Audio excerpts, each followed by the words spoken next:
بالله من الشيطان الرجيم بسم الله الرحمن الرحيم الحمد لله الذي الصلاة والسلام على أشرف الأنبياء ولایت امیر المؤمنین علی ابن ابی طالب علیہ السلام اللہم صلی علی محمد جد رسول الثقلین شباب الاہل الجنہ والحسن والحسین ابو القاسم محمد اللہم صلی علی محمد. ایک بار درود بھیجیے گا بلند آواز میں اللہم صلی علی محمد. اِسال ثواب کی مجلس اعزا منعقد کی گئی ہے. مرحوم جب دنیا سے رخصت ہوتا ہے، کوئی بھی مومن یا مومنہ جب دنیا سے رخصت ہوتی ہے تو کیا کہتے ہیں کہ پھول کے اندر سے جیسے خوشبو نکلتی ہے اسی طرح مومن کے جسم سے روح نکلتی ہے. مومن جب روح نکلتی ہے تو بالکل تکلیف نہیں ہوتی، کیونکہ جو کچھ وہ دیکھ رہا ہوتا ہے دنیا میں، اس نے جو کچھ دیکھا ہوتا ہے، روح بھی دو طرح کی نکلتی ہے. روح بھی دو طرح کی نکلتی ہے. ایک وہ روح کہ جس طرح نور جب روح نکلتی ہے، جس طرح ریشم کے کپڑے پر ہم کوئی تیر چلا دیں یا ہم کینچی لے کر کسی کے ٹکڑے ٹکڑے کر دیں، اسی طرح ریشم کے جب کپڑے پر کوئی بھی چیز ماریں گے تو ریشم کے کپڑے میں جو تار ہوتا ہے وہ کھچ جاتا ہے. اسی طرح جب کسی مرحوم یا مرحومہ کے جسم سے روح نکلتی ہے تو جسم کی تمام ہڈیاں ٹوٹ جاتی ہے. اللہ اکبر. روح نکلنا یہ کو اذیت بات ہے. کس طرح روح کو نکلنا تھا اور کس طرح روح کیسے نکلتی ہے. امیر المومنین علی ابن ابی طالب علیہ السلام اللہم صلی علی محمد وآل محمد. ایک بار پھر بلند سے بلند تر صلوات بھیجیے گا. اللہم صلی علی محمد وآل محمد. امیر المومنین فرماتے ہیں 3 لوگ. مولا سے سوال ہوا مولا وہ کون سے لوگ ہیں؟ کہ جس کے پاس عقل ہے اس کے پاس شہوت نہیں ہے. شہوت مختلف جگہ کی ہوتی ہے، مختلف طرح کی ہوتی ہے، ایک چیز نہیں ہوتی، اس میں وہ بھی آ جاتا ہے شہوت میں. امیر المومنین فرماتے ہیں ایک وہ کہ جس کے پاس عقل ہے مگر شہوت نہیں ہے، اور وہ دوسرا جس کے پاس شہوت ہے عقل نہیں ہے، تیسرا وہ جس کے پاس عقل بھی ہے اور شہوت بھی ہے. نعرہ حیدری. یا علی. امیر المومنین کیا فرماتے ہیں؟ کون؟ فرشتہ. فرشتے کے پاس شہوت نہیں ہے، عقل ہے. توجہ ہے؟ فرشتے کے پاس عقل ہے، شہوت نہیں ہے. جانور کے پاس عقل نہیں، شہوت ہے. اور وہ انسان مخلوقات کہ جس کے پاس عقل بھی ہے اور شہوت بھی ہے. اب کبھی شہوت عقل پہ غالب آ جاتی ہے، کبھی عقل شہوت پہ غالب آ جاتی ہے. اگر عقل پہ شہوت غالب آ جائے تو سوچو وہ جانور سے بدتر ہے. دونوں صورتحال میں موت آنی ہے، انسان کو موت آنی ہے. یہ دونوں صورتحال میں انسان دنیا سے جائے گا. عقل پہ شہوت آئے یا شہوت پر عقل آئے، زندگی کو ہی ختم ہونا ہے. جبھی تو پروردگار عالم نے کہا کل نفس ذائقۃ الموت، ہر نفس کو ذائقہ چکھنا ہے، ہر نفس کو اس دنیا سے رخصت ہونا ہے. یہ وہ موت ہے کہ جس کا ذائقہ چکھنے والے ہم سب ہیں. میں اور آپ ہیں. یہ مقصد کیا ہے امیر المومنین کا؟ بھئی ایک انسان ہے، عقل بھی ہے، شہوت بھی ہے. میری جانب توجہ ہے. یہ عقل بھی ہے، شہوت بھی ہے، دونوں چیزیں ہیں. عقل پہ اگر شہوت آ جائے تو گویا کہ شہوت آنے کا مقصد یہ ہے کہ وہ جانور سے بھی بدتر ہے. اور اگر عقل پر شہوت آ جائے کہ کوئی گناہ نہیں کرتا تو وہ کیا بن جائے گا؟ فرشتہ تو نہیں بن جائے گا. کہ فرشتہ بن جاتا تو کیا کمال کی بات ہوتی. فرشتے سے بھی اعلیٰ مقام ہے جو گناہ نہ کرے. توجہ. جو گناہ نہ کرے وہ فرشتے سے بھی اعلیٰ مقام ہے اس انسان کا جو گناہ نہیں کرتا. اور جو گناہ میں ہے اس کا جانور سے بھی بدتر حال ہے. مگر جانور کو بھی مرنا ہے، انسان کو بھی مرنا ہے. بس اتنا فرق ہے کہ جانور اپنے جب مالک بلاتا ہے تو دوڑ کے آگ جاتا ہے، اور انسان کی فطرت ایسی ہے کہ پروردگار عالم کو چھوڑ کر پیسے کے پیچھے بھاگ رہا ہے. انسان کی فطرت ہے نا، انسان کی فطرت ہے کہ وہ دولت کی طرف جا رہا ہے. امیر المومنین فرماتے ہیں کہ جب ملک الموت سامنے آتا ہے تو ہیبت طاری ہو جاتی ہے مردے پر. اب یہ جملہ سنیے گا کہ کوئی مومن یا مومنات جب کوئی انتقال فرما رہا ہوتا ہے تو وہ کس طرح ملک الموت سامنے کھڑا ہوتا ہے. ملک الموت آ گیا اور اس کے بعد حضرت عزرائیل آ گئے، اور ایک بار ملک الموت آیا اور آنے کے بعد سامنے کھڑا ہے. اور وہ مرحوم یا مرحومہ، مومن یا مومنہ دونوں ہیبت طاری ہو گئی. ڈر لگ رہا. کیوں؟ کیونکہ ساری زندگی جو کچھ نہیں دیکھا وہ سامنے آ گیا ہے. جو کچھ ساری زندگی نہیں دیکھا گیا وہ سب کچھ سامنے نظر آ رہا ہے. وہ سب کچھ نظر آ رہا ہے. وہ دولت جو جمع کی تھی، وہ گھر جو جمع کیا تھا، وہ دولت جو جمع کی تھی، جو باغ بنائے تھے، جو اخراجات اٹھائے تھے، جو پیسے اور زیورات خریدے تھے، وہ سب سامنے آ رہا ہے. مگر اس وقت فرشتہ کیا کرتا ہے؟ احبت کو ختم کرتا ہے. اور ایک بار فرشتہ آنکھوں پر ہاتھ پھیرتا ہے اور سامنے جنت کے نظارے کرا دیتا ہے. سامنے جنت کے نظارے ہوتے ہی احبت ختم ہو جاتی ہے. احبت ختم ہو جاتی ہے.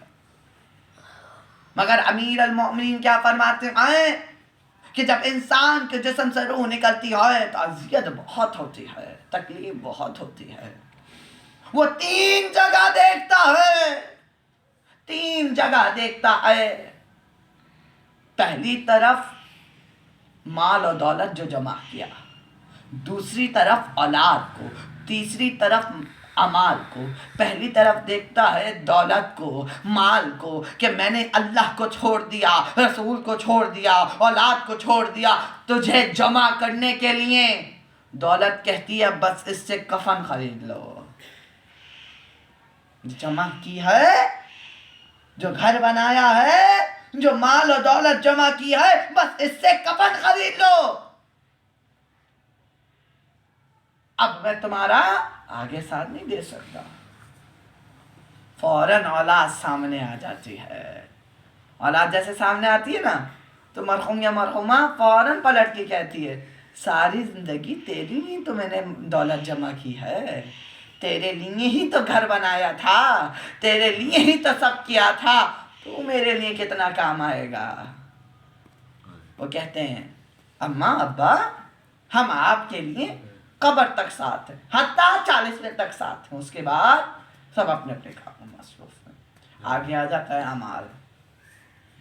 جیسے اعمال سامنے آتا ہے کہتا ہے میں نے تجھے حقیر سمجھا، میں نے تجھے اولاد پر فوقیت نہیں دی، میں نے تجھے اتنا حقیر سمجھا کہ میں دولت کے پیچھے بھاگتا رہا اور اعمال میں نظر نہ ڈالی. اب یہ بتا کہ تو میرے ساتھ کتنا ہے. فوراً کہتا ہے جب تو پیدا ہوا تھا، جب سے جب تک اور قبر کے اس حصے تک جب پرسلار کے راستے آئے گا، جب برزخ کا راستہ آئے گا، جب قیامت کا راستہ آئے گا، تو یہی عمل میں تمہارے ساتھ ساتھ چلوں گا۔ یہ عمل ہے کہ جو انسان کے کام آتا ہے۔ بعض سے افراد کیا ہوتے ہیں، دولت کے پیچھے لوگوں کا حق غصب کر رہے۔ پروردگار عالم قرآن مجید میں فرماتا ہے کہ اگر کسی کو ہدایت پانی ہو تو وہ موت کو یاد کرے۔ سوچے کہ اگر میں اپنی کمپنی سے کسی انسان کو نکال رہا ہوں، میں کبھی کسی اپنے آفس سے کسی امپلائی کو نکال رہا ہوں، تو سوچو موت کیسی آئے گی۔ اگر کوئی مالک اپنے غلام پر تشدد کر رہا ہے تو وہ سوچے موت کیسی آئے گی۔ موت کا آنا، اور جب امیر المؤمنین علی ابن ابی طالب علیہ السلام کی زیارت ہو اور جب رسول خدا کی زیارت ہو تو سوچئے کیا مرتبہ ہوگا اس مومن کا یا مومنہ کا۔ جب پوچھا گیا نا، رسول خدا کی خدمت میں ایک شخص حاضر ہوا اور حاضر ہو کے کیا فرماتا ہے، یا رسول اللہ میں بہت گنہگار ہوں، میں نے وہ گناہ کیے ہیں جو کسی نے نہ کیے ہوں، مگر یا رسول اللہ میری توبہ قبول ہو سکتی ہے؟ کہ ماں باپ زندہ ہیں؟ توجہ ہے؟ جناب رسول خدا آقا رسول نے کہا ماں باپ زندہ ہیں؟ کہ نہیں، باپ زندہ ہے۔ اس کا مطلب ماں کا انتقال ہو گیا تھا۔ کہ جاؤ باپ کی خدمت کرو، جاؤ باپ کی خدمت کرو۔ اٹھ کر چلا گیا۔ پیچھے سے اصحاب کے مجمع میں رسول نے فرمایا کاش اس کی ماں زندہ ہوتی، کاش اس کی ماں زندہ ہوتی۔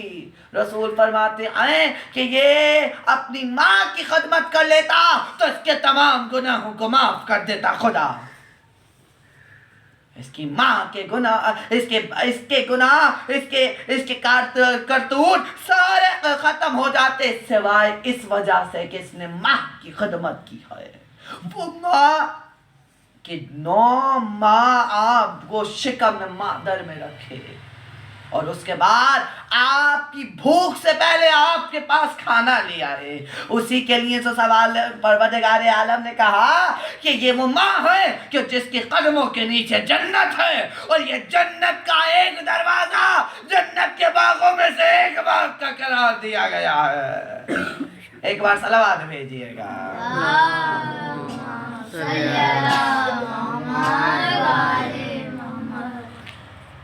ایک شخص گنڈا ہے، بدماش ہے، آئے انتقال فرما گیا۔ بہت گنہگار تھا، بدماش تھا، گنڈا تھا، لوگوں کا حق غصب کرتا تھا، لوگوں کی چیزیں چھین لیتا تھا، رکھ لیتا تھا۔ کیا اللہ ایک ادا پسند کرتا ہے تو کہاں سے کہاں پہنچا دیتا ہے، اور اگر ایک ادا پسند نہ آئے تو پروردگار عالم کہاں سے کہاں پہنچا دیتا ہے۔ یہ پروردگار عالم کا ہی معجزہ ہے۔ انتقال فرما گیا، لائے برادری نے کہا ہم اس کو اپنے قبرستان میں دفن نہیں کرنے دیں گے۔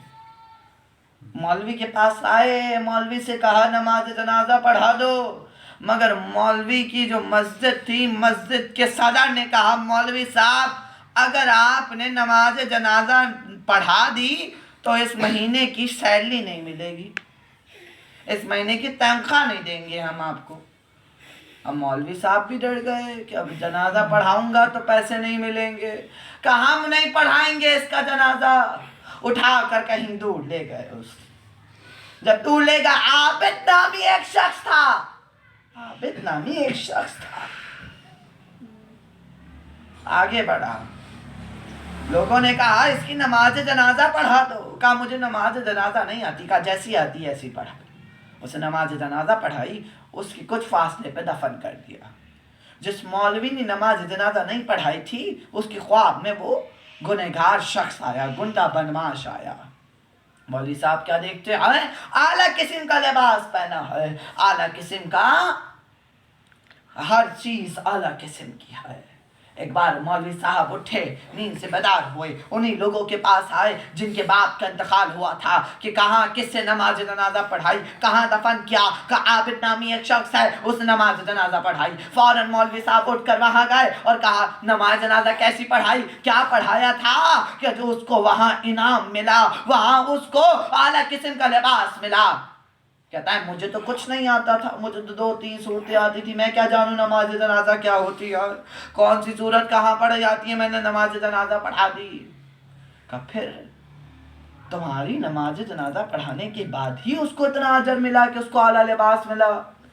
کہ جب یہ لوگ دفنا کے چلے گئے نا، مولوی صاحب میں قبر پہ بیٹھ گیا اور قبر پہ بیٹھنے کے بعد اپنے پروردگار عالم سے کہا اے پروردگار عالم، میرے پاس صرف ایک اونٹ ہے اور اس اونٹ کو بھی آپ کے مہمان آئیں تو میں اس کو کاٹ کر ذبح کر کے آپ کے مہمانوں کو کھلا دوں۔ اے پروردگار عالم اتنا بتا، یہ تیرا مہمان آیا ہے، تو تو بہت کریم ہے، تو تو 70 ماؤں سے افضل محبت کرنے والا ہے۔ اے پروردگار عالم تیرے پاس بھی یہ مہمان آیا ہے، پروردگار عالم میں نہیں جانتا اگر یہ سیدھا ہے، اگر یہ بدمعاش ہے، اگر یہ کچھ بھی ہے، مگر تیری بارگاہ میں تو حاضر ہو رہا ہے نا، یہ بتاؤ اس کو کیا عطا کر رہے ہو؟ اتنی سی نیکی، اتنی سی دعا، اتنی سی دعا کہاں تک اس مرحوم کو پہنچا دیا۔ اپنے مقصد کو تازہ کرو، اپنے مقصد کو تازہ۔ روح کا نکلنا جسم سے جس طرح روح نکلتی ہے بڑی حیثیت ہوتی ہے، بڑی تکلیف ہوتی ہے، ایسا لگتا ہے کچھ سوئیاں چپو رہا ہے، اس طرح تکلیف ہوتی ہے۔ کتابوں میں موجود ہے کہ روح کس طرح نکلتی ہے، اور کوئی علی والا چلا جائے، کوئی امیر المومنین کی ولایت رکھنے والا چلا جائے، کوئی علی کا چاہنے والا چلا جائے تو اس طرح نکلتی ہے جیسے پھول میں سے خوشبو نکلتی ہے۔ اور جس مومنہ کی اصال ثواب کی مجلس ہے، یہ بھی مومنہ تھیں، عزادار تھیں، عزا خانہ سجاتی تھی، مجلس عزا محرم الحرام میں کرتی تھی۔ یقیناً زہرا کے باغوں میں سے ایک باغ میں ان کے لیے جگہ دی ہوگی زہرا۔ آل محمد اپنے چاہنے والوں کو کبھی اکیلا نہیں کرتے ہیں، کبھی اکیلا نہیں کرتے ہیں۔ ایک فشار تمام کر دیا کہ میں نے آج یہ بتانا چاہتا ہوں کہ قبر ہے کیا، روح کیسے نکلتی ہے، آخری جملہ بس تمام، اس کے بعد مسائل کی جانب آگے بڑھ گئے ہیں کہ کس طرح فشار قبر ہوتا ہے۔ فشار قبر کا معنی کیا ہے؟ میں نے کتنی مجالس میں عرض کر چکا ہوں، فشار کیسے ہوتا ہے کہ جب مرحوم کو یا مرحومہ کو قبر میں لٹا دیتے ہیں، پہلی رات آتی ہے، ہر مومن، ہر مومنہ، ہر مسلمان پر فشار ہونا ہے، لازم ہونا ہے، ضروری ہے فشار قبر۔ یہ فشار کیسے ہوتا ہے کہ جب مرحوم کو یا مرحومہ کو یا مسلمان کو قبر میں لٹا دیتے ہیں، اوپر سے سلیب رکھ دیے، اوپر سے سلیب رکھ دیے، اندھیرا ہو گیا۔ سوچئے یہ کمرہ ہے، اس کمرے کی چراغ کو کل کر دوں، آپ کو پتا ہے 2 منٹ بعد جل جائیں گے۔ ذرا سوچئے وہ اندھیری خبر کہ جہاں ہاتھ سے ہتھیلی نہ نظر نہ آئے وہاں اکیلا ہوگا، ہم سب اکیلے ہوں گے، کوئی نہیں ہوگا، کوئی بھائی، کوئی دوست، کوئی رشتہ دار، کوئی بیٹا نہیں ہوگا سوائے اعمال کے۔ پہلی رات آئی، فشار قبر شروع ہو گیا۔ کیسے فشار قبر ہوگا؟ دائیں طرف بائیں طرف۔ کہاں؟ دائیں طرف بائیں طرف۔ بیچ میں کون لیتا ہے؟ وہ مومن یا مومنہ یا مرحوم جو دنیا سے رخصت ہو گیا ہے، ہر مومن پر ہوگا۔ کہتے ہیں دائیں طرف کی دیوار بائیں طرف سے ٹکرائے گی، اور جب ٹکرائے گی تو بیچ میں کون ہے؟ وہ مرحوم، وہ مردہ۔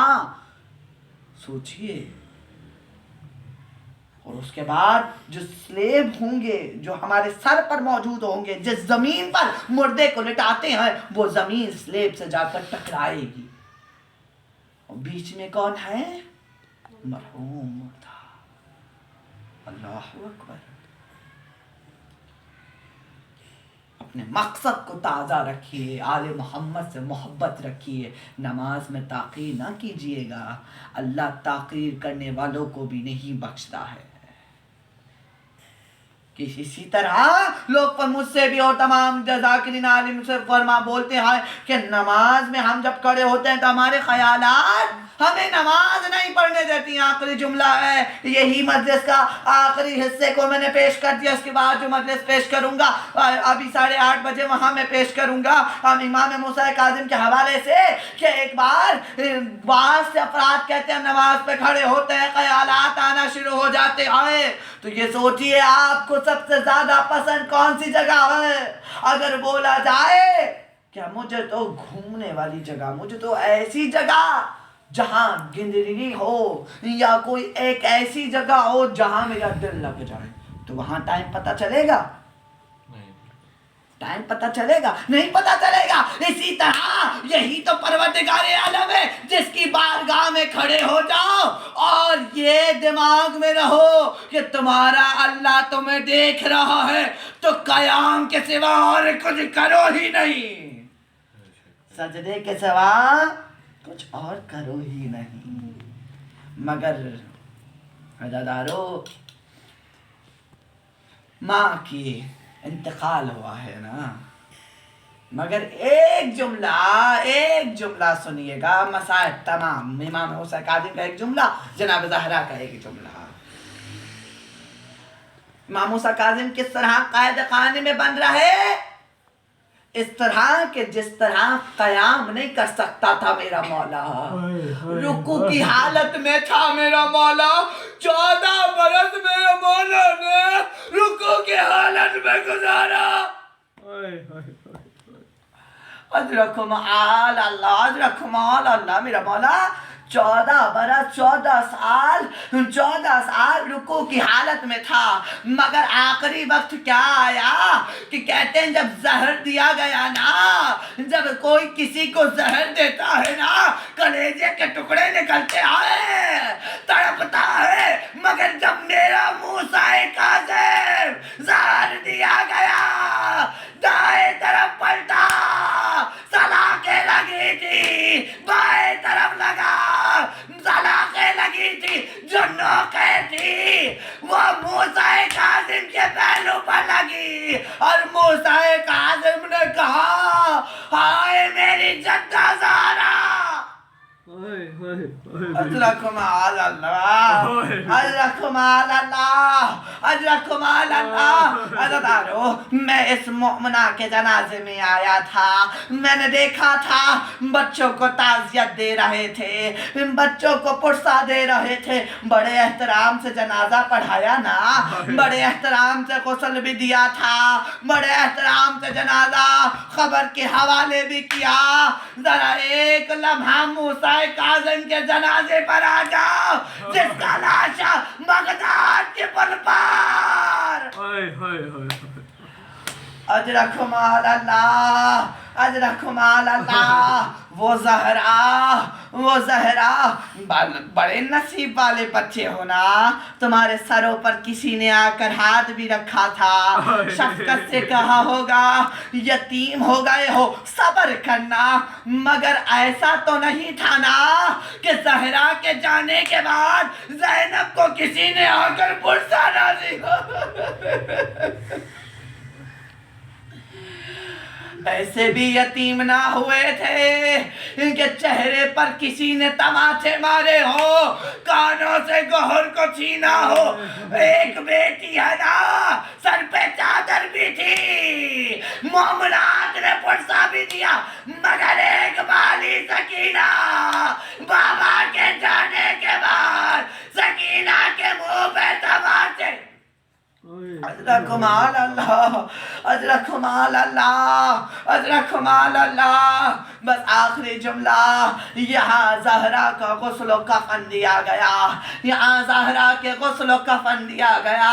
بس ایک وصیت، زہرا نے وصیت کیا کی تھی علی سے؟ ایک ماں اپنے بیٹوں کے لیے وصیت کیا کرتی ہے؟ ایک بار علی کو قریب بلایا، یا علی میرا حسین رات کو اٹھ اٹھ کر پانی مانگتا ہے، یا علی میرا حسین رات کو اٹھ اٹھ کر پانی مانگتا ہے، یا علی آپ حسین کے پاس ہو جائیے گا، میرا لال پیاسا نہ رہے۔ میں کہوں زہرا آپ کو اتنا خیال تھا، ذرا آ کر دیکھیے 61 ہجری میں کربلا ہے، حسین کا لاشا 3 دن کا بھوکا پیاسا۔ حضرت کمال اللہ، حضرت کمال اللہ، یہاں غسل و کفن دیا گیا، غسل و کفن دیا گیا۔ عزیزانو ایک جملہ رہ گیا بیٹے کے لحاظ سے ہے۔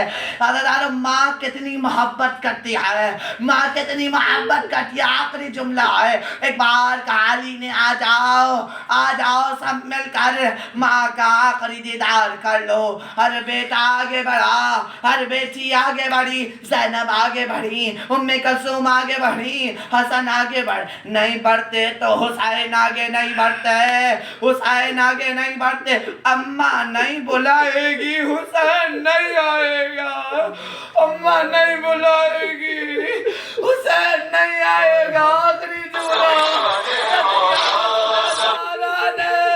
بندے کفن ٹوٹے، اے میرے لال حسین تم نے بلایا ماں گئی۔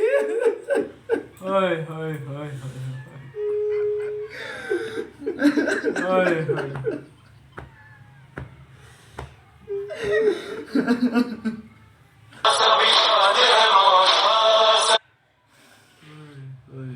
ہاتھوں کو بلند کرتے ہوئے واللہ ہمارے